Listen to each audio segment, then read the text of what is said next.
Presentamos Huellas, un programa dedicado a nuestros antiguos alumnos.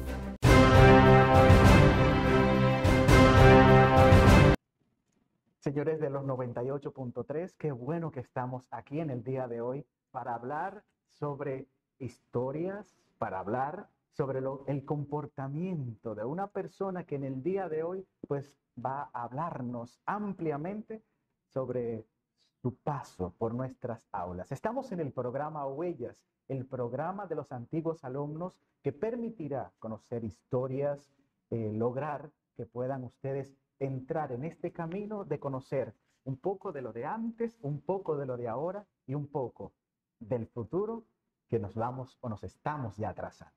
En esta oportunidad tengo la ligera impresión de que esta entrevista será épica, porque después de salir de las aulas, regresar, contarnos su experiencia y pasar por nuestras aulas también, a donde alguna vez fue estudiante, pues miren señores, esto es un plato fuerte. Así que en el día de hoy contamos con la visita, contamos con una grata sorpresa de recibir en este espacio, en este escenario, a Ricardo Guerrero, el cual le agradecemos, maestro, que esté con nosotros.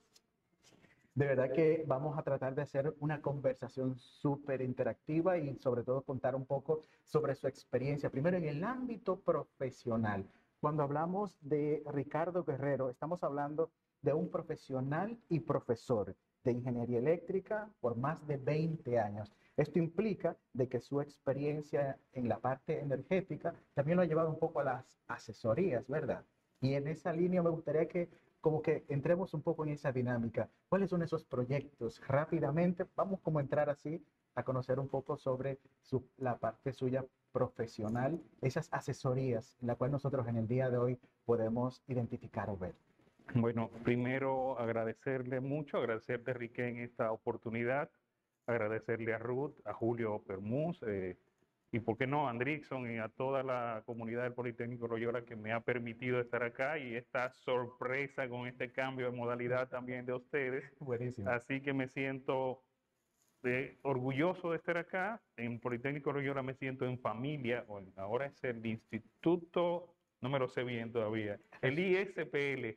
En ese caso, nosotros somos una institución como madre, el Instituto Politécnico Loyola, pero tiene dentro de ello 4 niveles. Dentro de ellos está el inicial, que atiende a los niños, a los pequeñitos. También está el primario, que es un poquito ya más después de los niñitos, de los 4 años en adelante. Y ahí está también el nivel secundario, que es a donde usted en algún momento pasó por tuve la fortuna aulas. de estar. Y entonces, hace un poquito de tiempo, pues ya estamos entrando en la modalidad de ingenierías. 4 ingenierías, 6 tecnólogos. Estudios superiores. Así el que Instituto Especializado de Estudios Superiores de Uruguay. Exacto, yo me siento ISPL. Para mí antes era IPL, todavía en mi psiquis está el IPL, entonces de repente yo tengo que aprender IESPL, tengo que hacer el switch, todavía mi cerebro no lo asume, pero me siento igual en familia. Aún así, imaginemos que es una sombrilla grandísima. Ajá. Y ahí está el IPL. El IPL está debajo de la sombrilla del ISPL. Y dentro de esa sombrilla que es el IPL, ahí están luego el IESL, que es... La P no va. La P no va. Es parte de, señores, es parte de procesar cosas nuevas. Excelente. Entonces, ahí está el nivel superior, que es el IESL, el IESL, como cariñosamente le llamamos. Y dentro de este contexto, pues yo creo que han sido una cantidad de ingenieros e ingenieras que han salido de nuestras aulas capacitados y dispuestos a dar lo mejor en mi equipo de trabajo hay uno de los egresados de acá. Excelente. Estoy muy feliz con Luis Pérez. Lo que quiere decir que en el tiempo cuando usted estuvo o pasó por acá, por nuestras aulas, todavía no, el IESL no funcionaba. Correcto. ¿Y cómo fue esto? Para luego entonces seguir en la línea que iba. Sí, porque yo interrumpí ahí saludando la primera pregunta. No quiero que crean que me la saltaron, así que volvemos con eso. ¿Con cuál comenzamos? Lo primero es que en este sentido, como ingeniero, en el caso de electromecánico, mención eléctrica de la Universidad Autónoma de Santo Domingo, donde permitió certificarse en esa línea, Pues nosotros aquí que tenemos 4 ingenierías y 6 tecnólogos en diferentes ramas, pues una de ellas es en la parte ya de la asesoría. Usted como ingeniero, algunos de esos proyectos que ha estado acompañando en todo este tiempo, esos 20 años, ¿cómo pudiéramos identificar algunos de ellos y cuál ha sido esa Ah, experiencia? no, maravilloso. Primero, comenzar que yo aquí estudié en la parte superior, en ese momento hice la carrera de tecnólogo en electrónica industrial, mención comunicaciones, que fue una experiencia buenísima, pero esa no es tu pregunta. Entonces luego me fui a la UAS y ahí estudié ingeniería electromecánica, mención eléctrica, y como tal empecé a trabajar, bueno, trabajé desde que me gradué de aquí, pero ya con la experiencia de la nueva carrera o de la carrera con la licenciatura. Trabajé por un tiempo medio por mi cuenta, medio en algunos sitios, hasta que una consultora me contrató y trabajé durante 14 años seguidos en una consultora donde hacíamos acompañamiento a diferentes actores del sector, principalmente del sector eléctrico, líneas de transmisión, subestaciones. Yo me especialicé en la parte de subestaciones principalmente y líneas de transmisión como segunda parte. Y luego más adelante también empecé a trabajar en la parte de consultoría o apoyo a los desarrolladores de proyectos, por ejemplo, en el sector solar, que es un tema relativamente nuevo y también dábamos apoyo y consultoría a desarrolladores de proyectos de generación de plantas térmicas, plantas tradicionales. También hacíamos el apoyo en licitaciones, por ejemplo, la empresa de transmisión, para que tengas una idea específica, la línea de transmisión de 345 kilovoltios que se hizo, la primera que se hizo en República Dominicana, que fue precisamente entre Julio Sauri, que está aquí en San Cristóbal, y Naranjo en Santiago. Esa primera línea de transmisión, cualquiera, pero para ese caso, la empresa de transmisión hace una licitación para contratar a los, valga la redundancia, o seleccionar a los contratistas que van a desarrollar esa línea. Ese proceso se necesita unos técnicos que reciban toda la información y ceñidos al proceso de licitación, pues se le proponga a la empresa de transmisión, junto con los técnicos de ellos también, por dónde quedan los concursantes. Entonces también eso lo hacíamos nosotros. Así que proyectos específicos, yo ahí no trabajé en la parte de consultoría de la licitación, pero sí tuve la fortuna luego de trabajar en la parte de la consultoría y la supervisión del desarrollo de esa línea, juntos con las subestaciones asociadas a ese proyecto, o sea, la subestación Julio Sauri, la subestación del Naranjo, y otras subestaciones también que estaban asociadas a ese mismo proyecto, Canabacoa en Santiago también. Creo que pertenece a Baní, Pizarrete pertenece a Baní, Pertenece a Bani, pues sí. Pizarrete que pertenece a Baní, entonces unos proyectos que me mantenían yendo y viniendo. Otro ejemplo, menos práctico para la gente común, es el ejemplo de lo que se llama el segundo anillo de transmisión en Santo Domingo, que enlazaba las subestaciones de la UAS, Metropolitano. Se hizo una nueva que se llama Paraíso. Creo que me falta una, a veces a uno se le van cosas, pero básicamente son proyectos que de cierta manera impactan, por ser en transmisión, impactan a todo el país. Esa línea hasta Santiago, por ejemplo, ha sido una bendición en todo el sentido general para el buen funcionamiento del sector eléctrico. Es importante hacer como esta recreación de darle al pasado, ¿verdad? Pero también aquí dentro de su background puedo observar de que ha hecho una maestría en mercados eléctricos, así como también en matemática pura. Esto, ¿cómo se relaciona todo esto? Ajá. Comencemos con matemáticas.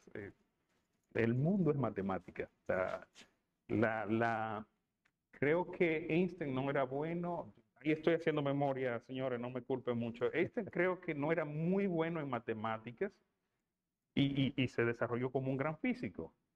Y si se ponen a ver toda la historia del desarrollo de la humanidad, al final todo, o casi todo, podemos eh, hacer un esquema matemático, podemos modelarlo con una ecuación matemática o algo muy parecido. Entonces, al final, yo creo que todas las carreras, hasta las de letras, como los abogados, necesitan comprender algunos procesos matemáticos. Entonces, que un ingeniero haga una maestría en matemática es algo complementario a una carrera que es tan exigente con ese tema.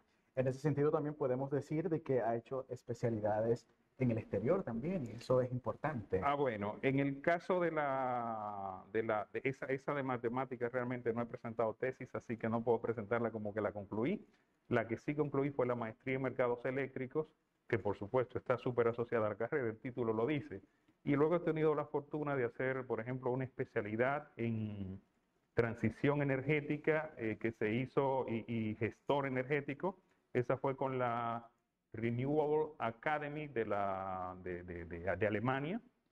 Y bueno, también he hecho diversos cursos, diplomados, cursos técnicos especializados, etcétera, etcétera, más o menos o asociado a la carrera o asociado a las herramientas blandas que tiene que tener todo profesional, sobre todo los técnicos necesitamos mucho de las herramientas blandas. Señores, ya hemos conocido un tanto el perfil profesional de nuestro invitado Ricardo Guerrero. En unos minutitos continuamos con su experiencia en su paso por el Instituto Politécnico Loyola. ¿Cuántas cosas han ocurrido desde entonces? En breve lo comentamos. Estás escuchando Huellas.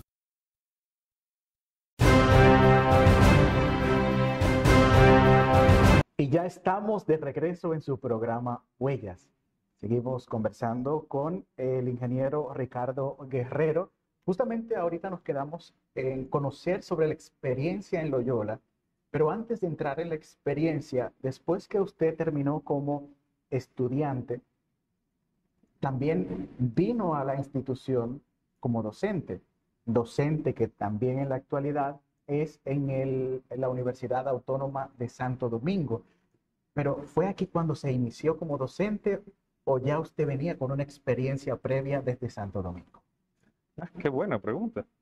Bueno, yo comencé en la UAST como monitor de matemáticas precisamente. Normalmente es el primer paso a lo que tenemos ciertas inquietudes y somos de la carrera de ingeniería. De cierta manera la UAST nos seleccionan, los mismos profesores nos proponen si nos interesara y bueno, pasar por el Loyola nos da una ventaja en matemáticas enorme, así que cuando uno va a la universidad, de cierta manera, se distingue aunque no se lo proponga. Así que ahí vino la invitación a que concurse para ser monitor de matemáticas y bueno, afortunadamente comienza uno con eso de la experiencia en la carrera docente.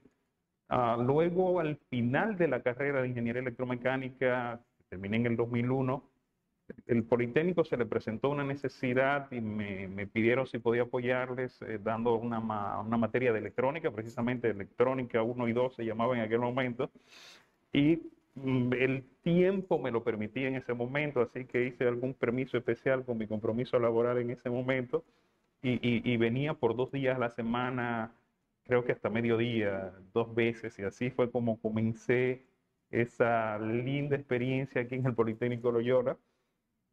Pero la experiencia docente, hasta que no estás tú solo con la responsabilidad de una aula completa y de un semestre completo, yo entiendo que hay una serie de cosas que vas aprendiendo. Todavía hoy, veintitantos años después como docente, sobre todo en la UAS, de donde me he quedado solamente dando esta parte, hoy sigo aprendiendo. O sea, hay una serie de cosas que puedes corregir. Yo siempre digo a mis alumnos que tengo mucho que aprender de ellos. Eh, y por supuesto, ese jovencito de veintitantos años que vino al Politécnico Loyola en el 2000 y después me quedé hasta el 2003, con mucha inexperiencia sobre todo, el Politécnico fue donde tuve esa oportunidad de comenzar si se quiere decir, esta carrera de profesor, que es una carrera mucho más exigente de lo que la gente se imagina, donde tienes que dejar todas tus situaciones en la puerta de la institución, ingresar y ahí transformarte en hacer todo lo posible por enseñar y luego que salga entonces recogerlos y seguir de vuelta a la vida. Así que fue una experiencia muy bonita. Todavía hoy pienso en cosas que pude haber hecho diferente y que por supuesto corrijo en mi vida actual, pero pienso bastante en esa experiencia, en esa primera vez, además con jovencitos de entre 15 y 17 o 18 años, es algo muy distinto a lo que tengo hoy en día, pero fue muy ilustrativo para mí. Estamos hablando de que esa experiencia en las aulas, cómo era rápidamente, cómo era ese día a día, mostrando y aprendiendo de los estudiantes ya en las aulas en el Instituto Politécnico Loyola. Mira, yo siempre he tenido un criterio de la parte educativa. Los profesores solemos repetir lo que nos enseñaron nuestros profesores anteriores. Posiblemente aprendiste de un profesor anterior a que todo el mundo tiene que sentarse derechito y tiene que, cuando tú llegas, pararse y darte los buenos días. Y a veces repetimos eso, o a veces decimos, bueno, pero quizá lo de pararse no es necesario, pero sentarse bien sí es necesario. Entonces, ese proceso yo lo viví aquí, de quizá ya no haga falta pararse, pero la que sí, la parte importante a destacar en este momento es que las instituciones educativas como el Politécnico Loyola, con tantos años de experiencia detrás, suelen ser bien estructuradas. Entonces, cuando tú eres egresado de la misma institución y regresas años después, como es mi caso, a dar clases, de cierta manera viene sobre todo con mantener la estructura y mantener los criterios de respeto, etcétera, etcétera, con la que a uno lo instruyeron, y como consecuencia de eso, pudiera cometerse ciertos errores por el desplazamiento en el tiempo. O sea, de repente, el ejemplo de pararse, de cuando llega el profesor, te paras y saludos, profesor, buenos días. De repente estaba bien en los 60, en los 70, pero quizá ya en el 2000, en el 2025 que nos encontramos, quizá ya no es tan necesario y no se pierde la logística y la formalidad académica de una materia, de una clase, no se pierde porque eso no se haga. Igual, por ejemplo, en esa época teníamos el tema del cabello que tenía que estar estructurado con un corte específico. Quizás hoy en día te puedes saltar lo del cabello. A lo mejor que no use la gorra. Yo entiendo que hay ciertas formalidades que sí tenemos que llevar. Ustedes me invitaron para que hoy, yo pude haber venido un viernes en camisita, pero si me invita al Politécnico Loyola a lo que sea, tengo que ponerme una chaqueta, aunque sea viernes. Como que esas formalidades no se deben perder nunca, ni siquiera en el aula, aunque sí debemos adaptarnos a los tiempos. Y entonces esa transición creo que la hemos ido haciendo. Hablando de adaptarnos a los tiempos, justamente el tiempo, como usted lo acaba de decir, han ido variando. Sí, anteriormente, por ejemplo, había un tipo de formalización o formalidad dentro del aula, cosa que luego repercutía en la empresa. Pues ahora también la empresa, como los tiempos han modificado, pues también el currículum de los estudiantes también ha modificado para la empresa. En ese sentido, pues la institución regularmente hace consultas al empresariado para también ir modificando su estilo, su forma y adaptándose a la necesidad del mercado en ese sentido. O sea que en ese aspecto, mirando un poco o retrocediendo el tiempo, entre tiempo y tiempo, quizás ahora quizás hay un poco más de flexibilidad, pero sigue siendo riguroso en cuanto al proceso de enseñanza y aprendizaje. Sí, mira, es correcto entender que los tiempos han cambiado, entender que un transformador, vamos, yo no puedo perder no puedo desconectarme de ser ingeniero eléctrico, pero un transformador que todo el mundo lo conoce, pero tienen un poste ahí en la puerta de su casa y que lleva la tensión, en el caso de una casa de alta tensión a baja tensión, Ajá. sigue siendo un transformador y sigue funcionando igualito, sigue funcionando idéntico, es la misma cosa. ¿Qué ha cambiado? La manera en que la tecnología maneja ese transformador. Así que sí podemos seguir dando la clase de transformador, sí, pero ahora tenemos que agregarle la parte tecnológica asociada a ese transformador y quizás de los 2000 para atrás no hubo tanta variación en el conocimiento, pero de los 2000 para acá la tecnología ha cambiado tanto y está cambiando a una velocidad tan alta que de repente no podemos enseñar lo mismo. De repente el switch de lo que estamos enseñando o que enseñe sobre el transformador en la materia de electricidad, ya inclusive la manera de hacerla. Antes íbamos a la pizarra y el profesor era un esclavo de la tiza y el borrador. Los profesores terminábamos con las manos Eso es cierto. llenas de tiza. Hoy en día, bueno, hace un tiempo empezaste a andar con un marcador y de repente andabas con uno rojo, uno azul, uno negro y podías subrayar. Pero además de eso, con la inclusión de la tecnología, de las pantallas en el aula, las clases que son virtuales, bueno, yo tengo un proyector que llevo a mis clases, por ejemplo. Entonces, de repente, en vez de describir un interruptor o de dictarles, que se hacía antes, que yo creo que ya casi no se hace, al menos yo no lo hago, antes uno dictaba, tomen nota, bueno, yo no daba el dictado formal, decía, tomen nota, entonces uno de cierta manera daba un dictado. Ya hoy yo te presento un video de lo que es un interruptor. Entonces, de repente, puedes sacar mucho más información viendo el video del interruptor, aunque yo vaya explicándolo por encima, que simplemente yo describiéndole con mis palabras a un interruptor, independiente que lo mandara al libro o no hacerlo. Entonces, todo ese enriquecimiento se ha dado gracias al avance tecnológico y las instituciones educativas, precisamente, ese avance lo logramos mejor cuando vamos a la industria y le preguntamos a la industria, bueno, ¿cómo tú quieres que yo te mejore el profesional que te estoy sacando? Y una cosa más, parte de esa participación de la industria sobre la institución, que es buenísima, que es muy necesaria, es la parte de que el mismo educador, el mismo profesor, pueda tener esa experiencia de la industria y que la traiga a la escuela.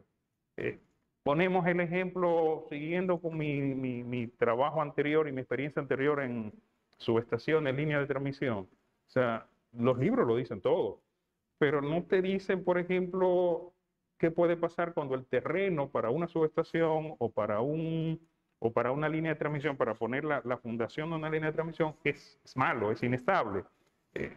Un ingeniero que ha estado en la calle, que ha ido a un trozo de tierra, por ejemplo, ahí en Bonao, que los campos son de arroz, un terreno muy fangoso es la definición, de repente hacer una fundación ahí, es difícil que lo encuentres en un libro, la experiencia de que hay que retirar tanto material o que tiene que usar un pilotillo e hincarlo metros, 10, 20, 30 metros hacia abajo hasta conseguir la resistencia suficiente de la tierra para que soporte la fuerza que va a hacer esa estructura ahí.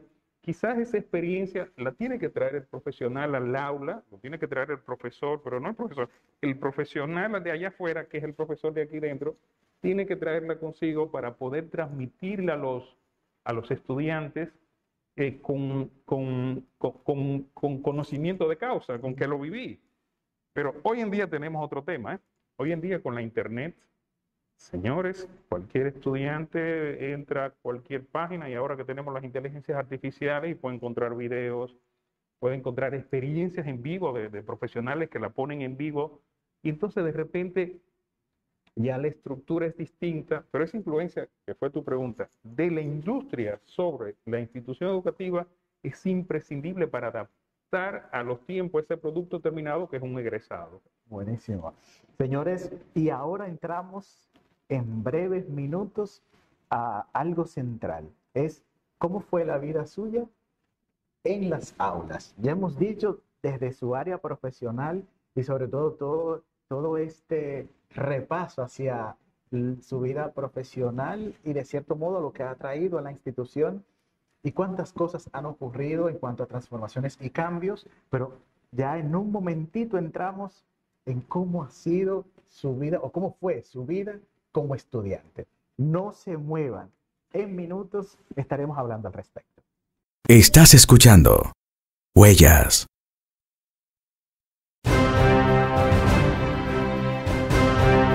Y seguimos nosotros en este programa Huellas conversando con el ingeniero Ricardo Guerrero. Vamos a pasar a un momento importante. Antes del año 1995. Allí se graduó como electrónico en industrial, mención comunicaciones. Eso es bastante bonito verlo desde ese punto de vista. ¿Qué significó en ese momento? Pues llegar a la institución o cómo fue el proceso de llegar a la institución y adaptarse a un sistema que ya estaba establecido por acá. Bueno, yo vengo de un pueblito, se llama Hondo Valle, de la frontera de la provincia de Las Piñas, y yo recuerdo que mi padre, yo estando muy chiquitico, dijo un día que quería que yo viniera al Politécnico. Mi padre es de Baní, o era de Baní, mi padre ya falleció. Luego mi familia nos mudamos a Las Matas de Farfán, que pertenece a la provincia de San Juan, Y ahí fue que se me abrió la puerta o la opción de venir a estudiar Loyola y fue muy atractivo esto para mí. Era como hacer lo que mi padre cuando yo era muy jovencito había planteado. Hasta la escuela hasta la escuela yo fui un estudiante, digamos que un poquito, de cierta manera, descuidado. Yo siempre fui muy aplicado en la escuela en general, por un tema de mi formación y las costumbres y cumplir con todos los plazos. Sí, aclaro que yo eso de si el estudiante es bueno o malo, yo no lo utilizo. Yo utilizo el término o eres un estudiante aplicado o no eres un estudiante desaplicado, o eres un estudiante desaplicado, que no significa que sean buenos y malos, los extremos están ahí y hay los intermedios, eso no es problema. Ahora, el primer cambio importante para mí fue que cuando llegué al Politécnico Loyola, entonces los tiempos eran más estrictos, eran más tareas, había ese compromiso de que no podías quedar mal con los profesores, entonces eso me obligó a ajustar y ser más aplicado todavía de lo que yo era en el Politécnico, en las matas, por ejemplo, donde aunque yo hacía mis tareas y demás y estudiaba algo, me era muy fácil mantener el nivel de estudiante. Pero entonces en el Politécnico ya vinieron exigencias mucho más altas a las que no estaba acostumbrado, así que me adapté creo que rapidísimo, más o menos mantuve mis notas, todo el periodo más o menos mantuve las notas en el mismo lado y fui un estudiante aplicado, en general de buen comportamiento. Alguna que otra vez uno hace su cosita como muchacho al fin, pero un comportamiento afable. Con mis compañeros más o menos me llevaba bien, con algunos hacíamos mucha broma, yo era muy bromista, con algunos más que con otros, así que, pero fueron cosas que se resolvieron o aquí o al final, todo muy bien. Excelente. Ahorita nos comentaba sobre su amor por las matemáticas. ¿Cuál pudiera ser de esas asignaturas que usted vivía cuando estaba aquí, que le gustaba? Mi primer impacto aquí creo que fueron las matemáticas. Creo que me dio álgebra María Elena, Roselena, perdón, por Dios, maestra, perdón si usted ve esta entrevista, Roselena Ávila me dio clase de matemáticas y más o menos había visto una parte antes de llegar aquí, solamente que con ella fue un poquito más profundo y también el nivel de exigencia de Roselena Ávila era altísimo, yo no tenía que cumplirlo. Tuve una buenísima experiencia también en las demás matemáticas con Arquímedes Casilla, ¿por qué no decirlo? Con el profesor Marino Brito, que uno cuando ve clases con estos tres nombres que te he mencionado, de cierta manera luego en el futuro dice, "Ay, ¿por qué quiero ser así? Quiero y robar un poco de lo que ellos usaban, de sus herramientas y demás, para uno transmitirlo más adelante". Así que de cierta manera siempre he tenido esa inclinación hacia las matemáticas y de cierta manera la ingeniería eléctrica o la misma electrónica tiene mucha matemática de por sí y eso es importante. Creo que esa es la parte más disruptiva. ¿Cuáles eran esas que no le gustaban tanto? Bueno, yo con historia y geografía, yo siempre fui un poquito más reacio, no entendía mucho qué tan necesario era en aquella época. Luego que te haces profesional, te das cuenta y que empiezas a interactuar con los demás, te das cuenta de lo valiosa que es una asignatura como historia, que es una asignatura como geografía, por ejemplo. Entonces quizá con esas dos no eran mis favoritas y quizá esa me exigía un poquito más o yo decía, evitaba en lo posible hacer algunas cosas con ella, pero fuera de ahí, todo muy bien. Destacar electrónica, cuando entras a la carrera de electrónica, que empiezas a hacer circuitos, que empiezas a encender lucecitas o activar cosas, o una vez presentamos algo en la feria que impactó a todo el mundo y era que tocabas un muñequito y te daba un mensaje. En esa época era de mucho impacto y para uno como estudiante era maravilloso saber que puedes armar algo desde cero y que ese algo desde cero puede ser útil para otros. Fue una experiencia maravillosa esa. El saber que el ingenio en ese momento era bastante importante para el público, porque en ese tiempo la feria básicamente fue un boom. Por ahí nacieron las ferias en mi época y por ahí electrónica empezó a mostrar cosas. Yo recuerdo que un grupito de mis compañeros y yo decíamos más o menos, después que empezamos a dar las electrónicas, electrónica 1, 2, las electrónicas digitales, electrónica industrial, empezamos a decir, bueno, dinos tu problema y buscamos una solución. Entonces nos manteníamos buscando circuitos nuevos, creando circuitos nuevos y fue una experiencia de esas que se te quedan para siempre, pero te ayudan además a desarrollarte. Tenías que seguir buscando en revistas, en libros, cómo hacer más fácil lo que tenías la idea de desarrollar. Loyola siempre ha invitado al estudiante a que su formación integral se puedan vincular con otras ramas, como la parte de la artística. Cómo era usted en ese sentido? ¿Habían voluntariados, el deporte? ¿Qué practicaba aparte de la Yo carrera que estaba haciendo acá? Antes de venir aquí, yo practicaba béisbol y básquetbol, pero cuando llegué aquí entendía que el tiempo no me daba. Recuérdate, tuve que adaptarme luego al Politécnico. Sí. Pero en la medida de lo que pude, sí me integré a lo que en ese momento, no sé si existe todavía, desarrollaban los jesuitas, que eran las comunidades juveniles de fe y justicia, COJUFEJU, que era una especie de formación extra para jóvenes.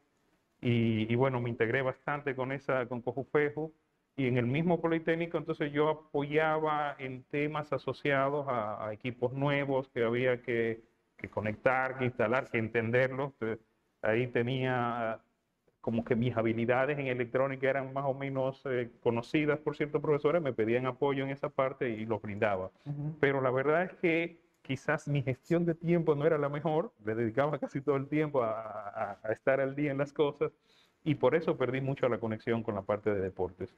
Interesante. Ahora, señores, la siguiente pregunta es que a veces dentro de estos grupos de deportes en el aula se construyen amistades. Seguro que muchas de las promociones que han pasado por acá, regularmente a veces luego que terminan acá en la institución, pues van a las empresas y a veces de cierto modo pues buscan a su compañero. ¿Cómo fue este grado? Actualmente ha tenido la oportunidad de compartir proyectos, de trabajar proyectos con compañeros de estudios. Bueno, mi primer trabajo lo conseguí gracias a mi compañero y hoy un amigo cercano, Ernesto Hinoa, que fue una persona bien destacada en mi grupo, en mi promoción, y más que mi promoción, en mi curso. Y luego en el transcurso pude ir conectando con otras personas. En algún momento me conecté en el mismo trabajo, aunque él era bastante jefe y yo no, con Joan Reyes, pero nos mantuvimos comunicados siempre, siempre sentía su apoyo. Y lo que sí mantenemos hoy es un contacto cercano, porque creamos un grupo de WhatsApp, que esto que está de moda, ahora uno llama a todos los viejos amigos y los conecta a un grupo. Ahí mantenemos cierto contacto todavía, nos llamamos. Mi gran compañero de aula siempre fue Jonsis Reynoso, Jonsis, que se llama Ricardo, Jonsis Ricardo Reynoso, así que coincidíamos. Me conecté bastante con él, con su familia. De cuando en cuando nos llamamos, pero lo bueno es que tú lo llamas y es como si hablaran ayer. O sea, esa amistad y esa hermandad, esa familiaridad se mantiene, aunque no te veas todos los días por los compromisos laborales y familiares. Cuando hablamos del Instituto Politécnico Loyola, ¿qué significa cuando mencionamos este nombre? ¿Y qué significa para usted el Instituto Politécnico Loyola? En la vida de una persona que viene de una provincia de la frontera y quizás la más pobre del país, bueno, luego pasé por San Juan, que está mejor posicionada, pero sigue siendo una provincia, pues sigue siendo Las Matas, un pueblito.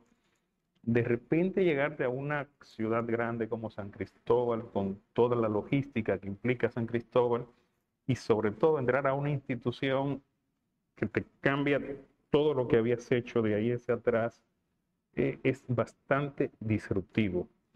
Y luego tener esa suerte, esa experiencia de sacarle el provecho que le saqué a mi estadio por aquí, por el Politécnico Loyola, hace que tú sientas que eres parte de una familia. Para mí el Politécnico Loyola es una familia, es la institución que gracias a que estudié aquí me abrió las puertas más adelante en el término laboral, en el término o en términos personales. Yo recuerdo una de las cosas que hice después que me salí de aquí era resolver el tema de una familia que no apagaban el calentador y le consumía mucho la factura eléctrica. Entonces yo hice un circuito eléctrico para que apagaran eso. Genial. Eso me conectó con esa gente, me conectó con esa familia. Eh, es, en resumen, sentirte que eres parte de una familia y que siempre estás pendiente. Yo siempre estoy pendiente del Politécnico Loyola y cada vez que puedo colaborar en algo, no tienes que pagarme. O sea, yo estoy ahí porque es devolviendo lo que recibí. y lograr que otros tengan la oportunidad que yo tuve. Eso es maravilloso. Hablar de a qué se dedica en el día de hoy. ¿Cuál sería la respuesta? Bueno, en este momento soy gerente en la gerencia eléctrica de la Comisión Nacional de Energía. Antes se llamaba Dirección Eléctrica, lo adaptamos a la ley y el nombre, pero las funciones siguen siendo las mismas. Y ahí hacemos la parte de la planificación. La Comisión de Energía hace muchas cosas, entre ellos la planificación energética nacional. Justo ahora está por salir una actualización del Plan Energético Nacional y nosotros en la gerencia eléctrica hacemos, entre otras cosas, la parte de la planificación de la expansión de la generación dentro de ese plan, pero la comisión hace más cosas y nosotros hacemos más cosas, pero por un tema de tiempo quizás no lo detallo todo. Al día de hoy, en eso que está haciendo, ¿qué tanto tiene de Loyola presente?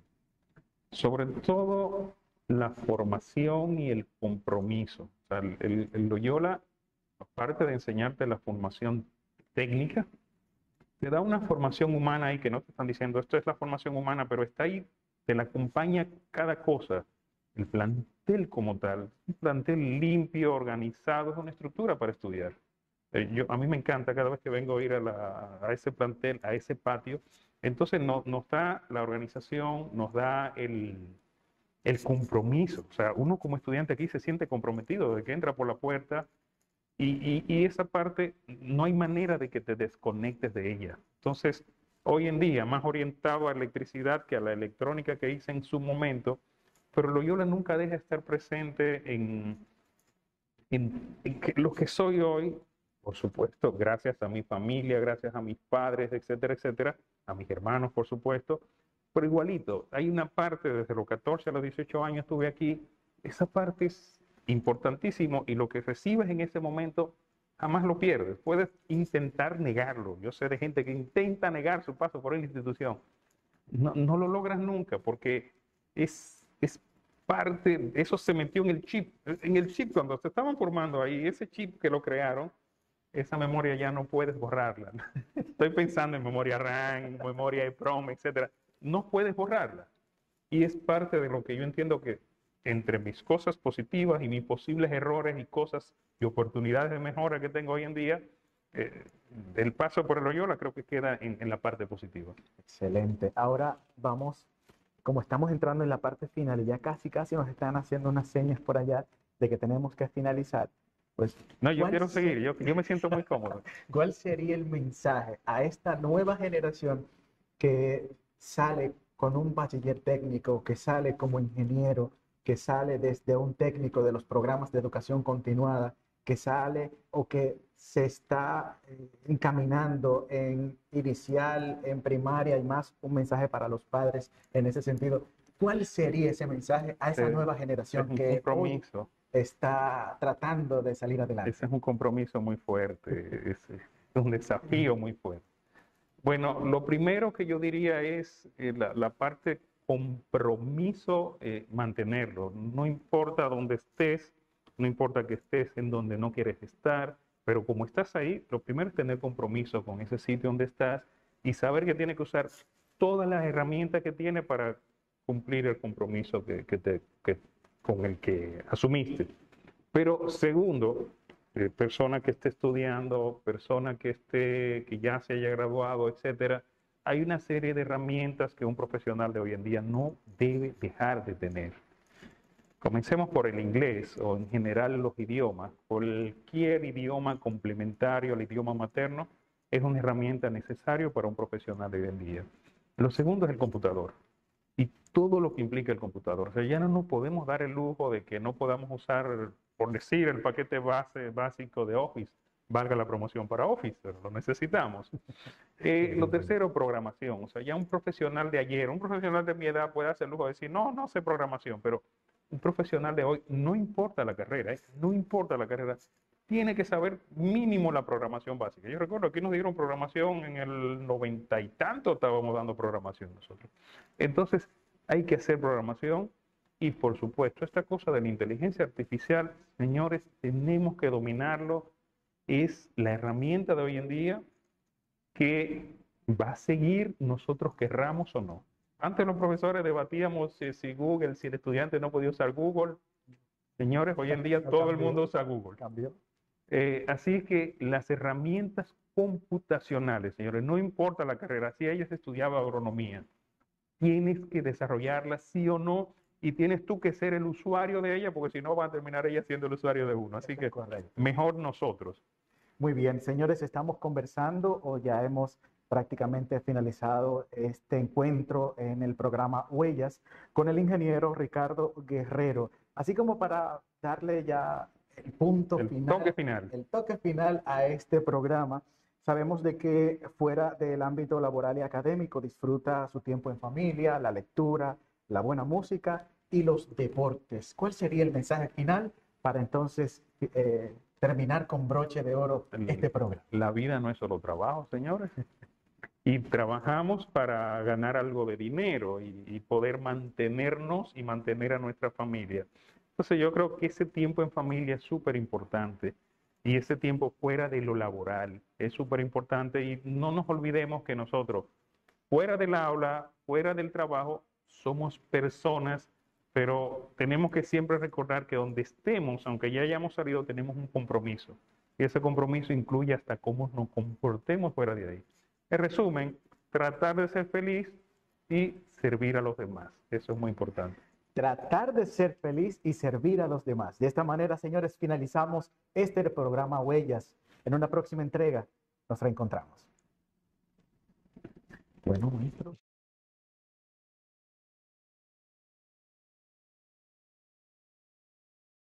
Hemos presentado Huellas, un programa dedicado a nuestros antiguos alumnos.